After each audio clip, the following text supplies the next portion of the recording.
27 news பார்த்துட்டு இருக்கோம். இது unit 5 Indian polity constitution of India, இந்திய அரசியலமைப்பு.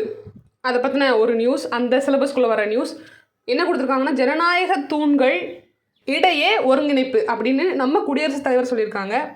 தெரிஞ்சது தான், கான்ஸ்டியூஷனல் டே நம்ம செலிப்ரேட் பண்ணுறோம் இல்லையா, நவம்பர் 26. சாமானிய மக்களோட வாழ்க்கையை மேம்படுத்துகிற மாதிரி இருக்கணும். அதுக்கு 3 தூண்களாக சொல்லப்படுற லெஜிஸ்லேட்டிவ், ஜுடிஷரி, எக்ஸிக்யூட்டிவ், அந்த 3 தூண்களும் ஜனநாயகத்தோட தூண்கள்னு சொல்கிறாங்க. அந்த தூண்களை நம்ம சாமானிய மக்களோட வாழ்வை உயர்த்துறதுக்காக நம்ம செயல்படணும்னு சொல்கிறாங்க. அரசியலமைப்பு சட்டம் 1949 நவம்பர் 26 அரசியல் நிர்ணய சபையில் ஏற்கப்பட்டது. அந்த நாளை நம்ம லா டேவாக செலிப்ரேட் பண்ணுறோம். 1950 ஜனவரி 26 அது அமலாக்கப்பட்டது. இப்போ அந்த லா டேவை எப்படி செலிப்ரேட் பண்ணியிருக்காங்கன்னா, இப்போ இந்த வருஷம் எப்படி செலிப்ரேட் பண்ணியிருக்காங்கன்னா, அது 75வது ஆண்டு நிறைவு பெற்றதுனால எல்லோரும் ஒரு சிறப்பு அமர்வு, 2 அவையும், லோக்சபா ராஜ்யசபா 2 அவையும் சேர்ந்து ஒரு சிறப்பு கூட்ட அமர்வு பண்ணியிருக்காங்க.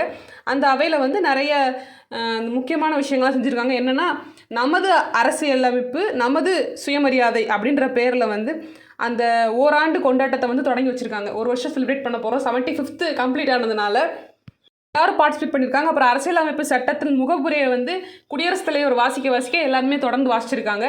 இந்த நிகழ்வு அன்னைக்கு நடந்திருக்கு ஜாயிண்ட் சிட்டிங்கில். வெறும் ஜாயிண்ட் சிட்டிங்காக இல்லாமல் அது ஒரு சிறப்பு ஜாயிண்ட் சிட்டிங்காக இருந்திருக்கு. வெடிவெள்ளியாக திகழும் அரசியலமைப்பு சட்டம் அப்படின்னு பிரதமர் நரேந்திர மோடி பேசியிருக்காரு.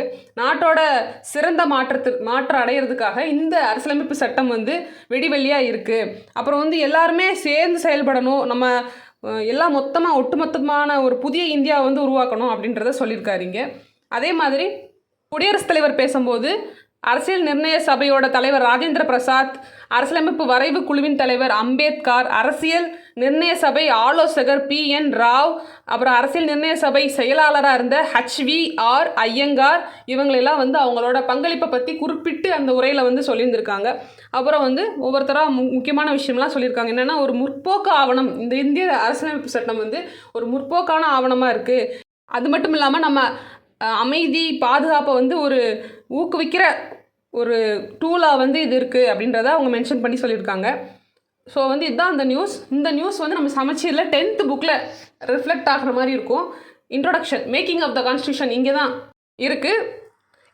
இப்போ கான்ஸ்டியூஷனாக என்னென்னா, ஒரு ஃபண்டமெண்டல் ஆஃப் த கண்ட்ரின்றாங்க, ஒரு அடிப்படை கொள்கையை சார்ந்து அமைஞ்சிருக்கு. இந்த ஃபண்டமெண்டல் பிரின்சிபல்ஸை ஒரு நேஷனோட ப்ராக்ரஸுக்காக இது வெஹிக்கலாக செயல்படுது அப்படின்றாங்க. அப்புறம் டிஸ்ட்ரிபியூஷன் ஆஃப் பவர்ஸ் 2, அதாவது கீழே ஸ்டேட்ஸ் அண்ட் சென்ட்ரல் கவர்மெண்ட்டுக்கு டிஸ்ட்ரிபியூஷன் ஆஃப் பவர்ஸை கொடுக்குற ஒரு ஆர்கனாக இருக்குது. அதே மாதிரி இந்த concept of constitution was first originated USAலேருந்து நம்ம எடுத்துக்கிட்டோம். இந்த கான்செப்டை முதன்முறையாக அமெரிக்க ஐக்கிய நாடுகளிலிருந்து இந்த கொள்கையை நம்ம எடுத்துக்கிட்டோம்.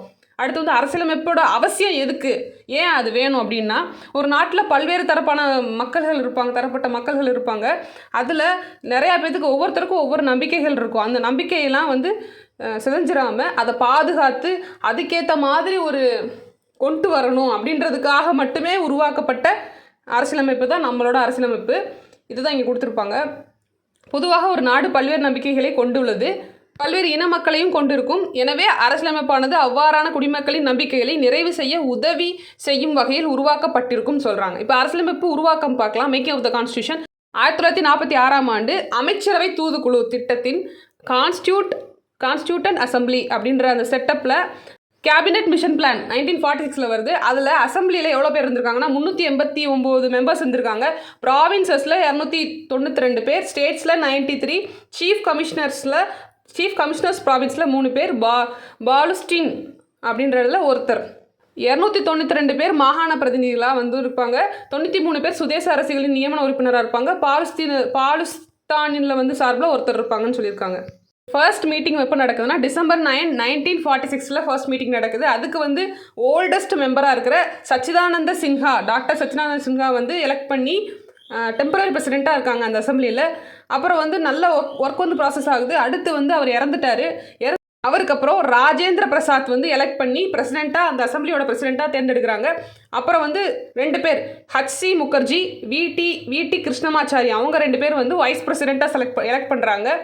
அப்புறம் மீட்டிங் 11 செக்ஷனாகவும் 162 டேஸ் ஆஃப் மீட்டிங்கும் நடந்திருக்கு. அதில் 473 அமெண்ட்மெண்ட்ஸ் வந்து ப்ரெசென்ட் பண்ணியிருக்காங்க. அதில் பாதி வந்து அக்செப்ட் பண்ணியிருப்பாங்க, பாதி வந்து புறக்கணிச்சிருப்பாங்க.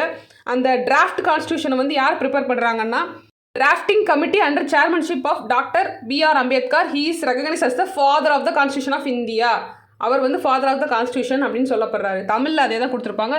இந்திய அரசியலமைப்பு சட்டம் உருவாக்கப்பட்டது, எனவே அவர் இந்திய அரசியலமைப்பின் தந்தை என கூறப்படுகிறார். இப்போ சட்டம் எழுதப்பட்ட பின்னர் பொதுமக்கள், பத்திரிகையாளர்கள், மாகாண சட்டமன்றங்கள் எல்லா இடத்துலையும் விவாதம் பண்ணியிருப்பாங்க. 22 பாகங்கள், 395 சட்டப்பிரிவுகள், 8 அட்டவணைகளை கொண்ட இந்திய அரசியலமைப்பு 1949ஆம் ஆண்டு நவம்பர் 26ஆம் தேதி ஏற்றுக்கொள்ளப்பட்டது. 1950ஆம் ஆண்டில் ஜனவரி 26ஆம் நாள் வந்து இந்திய அரசியலமைப்பு சட்டம் நடைமுறைக்கு வந்தது. ஸோ அந்த ஏற்றுக்கொள்ளப்பட்ட டே இருக்கு இல்லையா, அந்த டேவை தான் நம்ம இந்த வருஷம் செலிப்ரேட் பண்ணியிருக்கோம். 75th டேவாக செலிப்ரேட் பண்ணியிருக்கோம். நடைமுறைக்கு வந்த டேவை தான் நம்ம குடியரசு தினமாக செலிப்ரேட் பண்ணுறோம். ஸோ வந்து இந்த பிரேம் பிகாரி நாராயண் ரைசாத்தா அவர் தான் வந்து இந்த இந்தியன் கான்ஸ்டியூஷனை வந்து எழுதியிருப்பார். கைப்பட எழுதியிருப்பார். என்ன ஸ்டைலில் எழுதியிருப்பாருன்னா இட்டாலிக் ஸ்டைல்ஸில் வந்து எழுதியிருப்பார். 27ஆம் தேதியோட நியூஸ் இதுதான். தேங்க்யூ.